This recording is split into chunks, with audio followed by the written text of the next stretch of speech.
Joining us now are Lizzette and Richard, and we're going to be talking about St. Jude. Welcome to you both. Thank you. Richard has been a many-time guest on the show and a long-time friend. Lizzette, you're new in my world. Very nice to meet you. So glad to be here. Your reputation precedes you and all the wonderful work that you're doing. Tell us about your involvement with St. Jude, Lizzette. Sure. So I am the Market Executive Director here at ALSAC St. Jude, based out of New York City. We're right in Manhattan. And so my team oversees all of the fundraising, corporate partnerships throughout the tri-state area. So that's New York, New Jersey, and Connecticut. And how long have you been doing that? Well, I've been doing it for about 4 years. What do you love most about it? Why do you love working with St. Jude? You know, Donna, I've been in the cancer space for over a decade, and there is nothing like going through the doors of that hospital and speaking to the nurses and the researchers and just seeing the kids there. It's so uplifting, and it just really, really takes it home for you.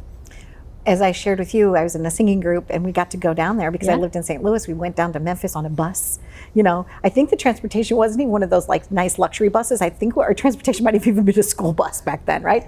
And it was so inspirational, even to me as a young girl, that we were able to see that and to sing a couple of songs, you know, out in the parking lot and everything. But, you know, it made an impact. And Richard, you were just there. What were your thoughts being on campus?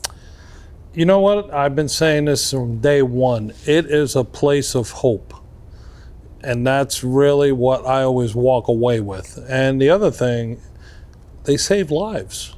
You know, it's, you know, our mutual friend, Tyler West, who was there as a patient. Now this guy is cancer-free and he's running marathons, and he will be our guest at next year's gala. Looking forward to that. So the Big Daddy Golf Classic is happening once again, that I've been participating with since year one. And Richard, what is this partnership now for you? What does it mean to you now that you have this partnership with St. Jude? It's uplifting. It's incredible because, you know, St. Jude is such a well-known brand, and you can't even call it a brand. It's really a life-saving place. And also an opportunity for children that are stricken with cancer to have a fighting chance, because they do everything to make succeeding and beating this cancer thing that takes so many lives. One of the things that I know about is that St. Jude completely underwrites all of the family's needs, whether it's the treatment, the housing, the food. Lizzette, that's a huge fundraising goal, right? So what is it? What is the goal, and how do people rise to the occasion each year to help that? That's such a great question, Donna. So typically it takes about a little over $2 billion to maintain the hospital's doors open every single year. $2 billion $2 billion, yes. each year. Each year. Okay, to keep the doors open. Yep. And then by 2027, we expect this will be upwards of $2.2 billion. Okay. And so our fundraising efforts are every single day, whether it's through individual donations or through events such as the Big Daddy Golf Classic, which we're so excited to partner with Richard on. So the insurance money that is claimed is only about 12% of what St. Jude brings in. So we really are funded by the people. And it's such a special journey for us as we meet these donors every single day, to know that they're the ones that are keeping those hospital doors open.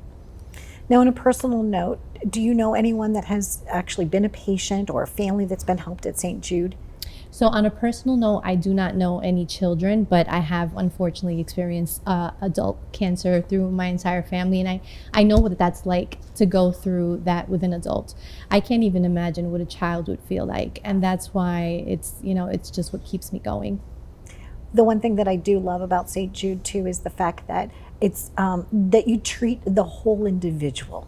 You make that child have a joyful existence, right? Whether it's through the arts or other things that you're able to do for them, where they also know that they're not alone. I love the camaraderie, right? It's like this almost like they're in a class unto themselves, where they support one another, which is beautiful that you're fostering that. Is there a special way that you go about that St. Jude puts something in place that makes it, unscary, like not as scary for them? Right. Did you witness anything when you were there, Rich? That the first time I witnessed that, pre-COVID, I was able to visit the hospital. They brought a bunch of the patients in, and that's how I met Tyler, and that's how we clicked.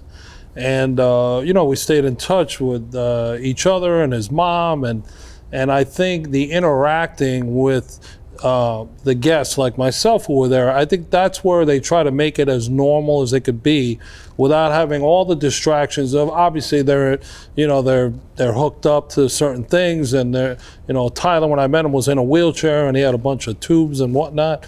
And for me, that's what really hit home, where I said, you know what, I want to be a part of this. And I think I said this on an earlier show that we had done.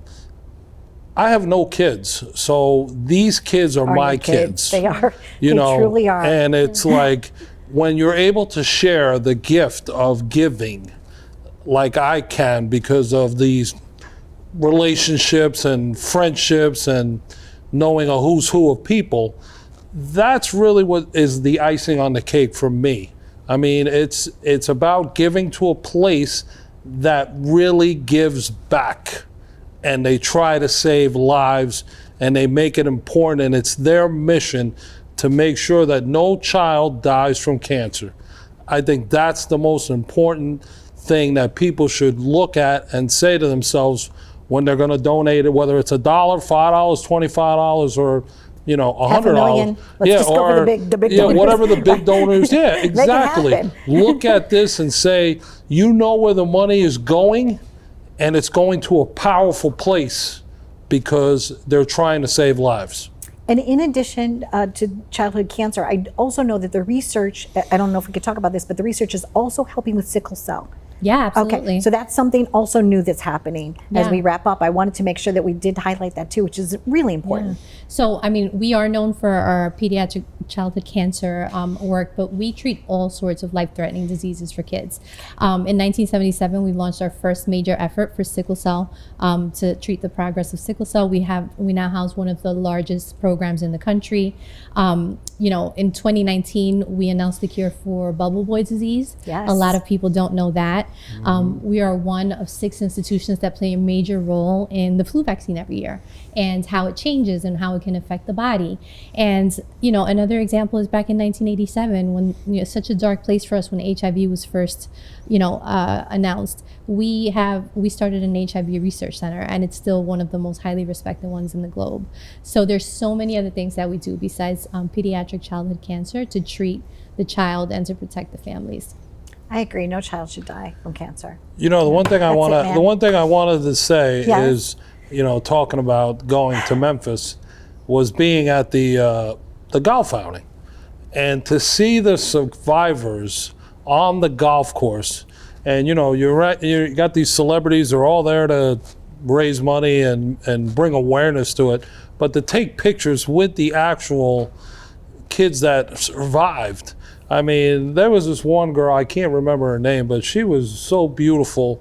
This young girl had to be, I don't know, about 8 or 9 years old, or 10 or something like that. And to see the smile on her face when she got to meet actually Hisham Tawfiq, who's a friend of ours from the Blacklist. And then, you see all these kids. But the funniest thing is the parents are more excited than the kids, because they see their TV person and they're like, hey, isn't that so-and-so? But to see the interaction I think that is part of the healing. Because a child could be uplifted, and some are maybe too young, but there's others that will recognize somebody. And I think that's really, like I said, part of the healing process. It's important, and that's why I devote my time to get this message out there, have my golf outing.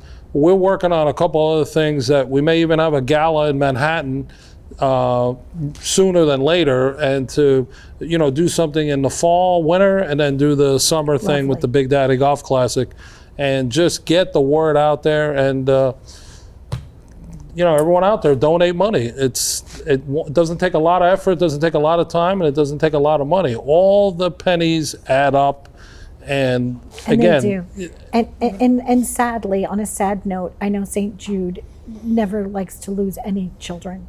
And sadly, my friends, 2 of my friends have lost children to cancer. and it's just, we just need to raise more money Right. so that we can cure as many as possible. Yeah. Right? I thank you very, very much for joining us, Lizzette you. and Richard. Thank you so much. Thank you. St. Jude, please support them all throughout the year. As you know, I really only do my show because I want to help nonprofits. I really, truly do. That's where my heart is. So if you can share your time, your talent, or your treasure, please do so. St. Jude, it's an excellent, excellent and worthy cause. Be well.